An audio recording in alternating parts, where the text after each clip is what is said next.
Hey y'all, it's Nancy, the Handy Scandy. Today I am showing you my process for my monthly collaboration with my daughter.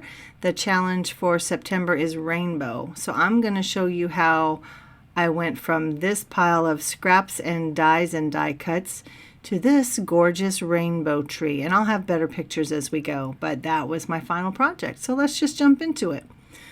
So I am using the Take a Bow Encore dies from Concord and Ninth, and I just pulled out a rainbow of different cardstock scraps and I die cut them. I cut 4 of each layer.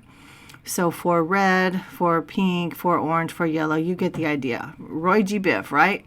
And then I made sure that all the little die cut pieces were punched out, and then I took my little honeybee pokey tool and used it to curl the edges of each individual bow. So I do it for all the colors, all 4 layers of each color, all the way through the beautiful rainbow, making sure that all the extra pieces are cut out, or punched out rather, and I just keep doing it. So the smaller the layers get, the more difficult it is to actually roll them up and give them any texture, but I find out in the end that that really doesn't matter. So this is the first time I'm doing this, guys. I bought these dies last year, and I've been wanting to do a variety of different trees, but this was my opportunity to do it. So this is just a regular old shish kebab skewer from my kitchen, but what I'm finding is that it's a little bit wider than the hole in the center of each of the die cut bows. So I have to kind of push a little hard to get them on, but I also need to hold it right there at the hole to give it stability so that each one doesn't rip. But I am just sliding them on. As you can see, I've got red and pink and just zhuzhing them a little bit and just kind of admiring how it's looking so far. With each layer, I twist it just a little bit so they're all offset. And when I'm happy with the red and the pink, I just go to town. Roy G. Biv, Roy G. Biv, Roy G. Biv. Just layer them all on. And again, zhuzhing a little bit from time to time and making sure that each layer is offset from the layer before so that it just looks like a tree.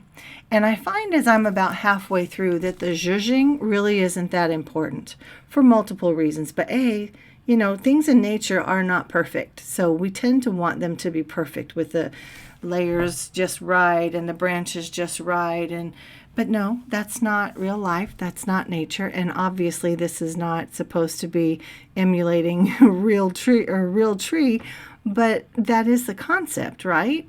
So I just learned to get over myself and just put the layers on. Now these teeny tiny purple layers at the very top, the violet, are hard because that hole is just about bigger than the actual boughs. So I had to be very gentle with those.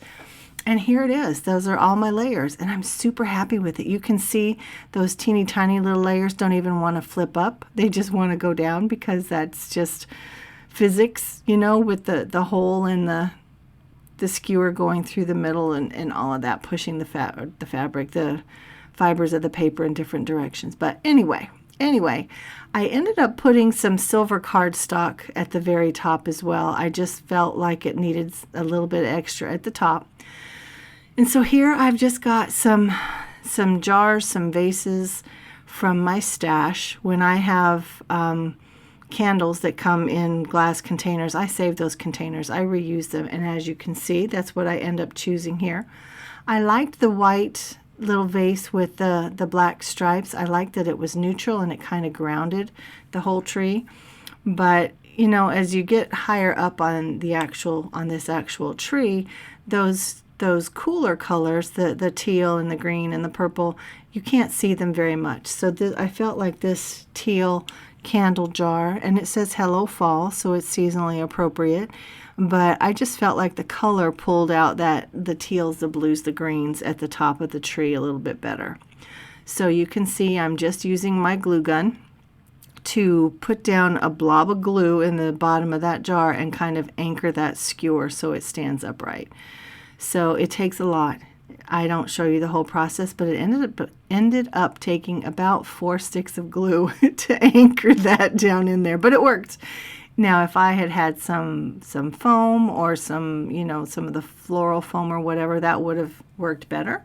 But you're resourceful, right? We use what we've got. So hot glue is what I had, and it ended up working, and it's adorable. So again, I went from that pile of rainbow cardstock from my stash. I die cut it with the dies, and this is my final product, and I think it's absolutely adorable. So thank you, Quinn, for participating in yet another monthly collab with me. And I enjoyed this rainbow theme, and I can't wait to see what October brings us.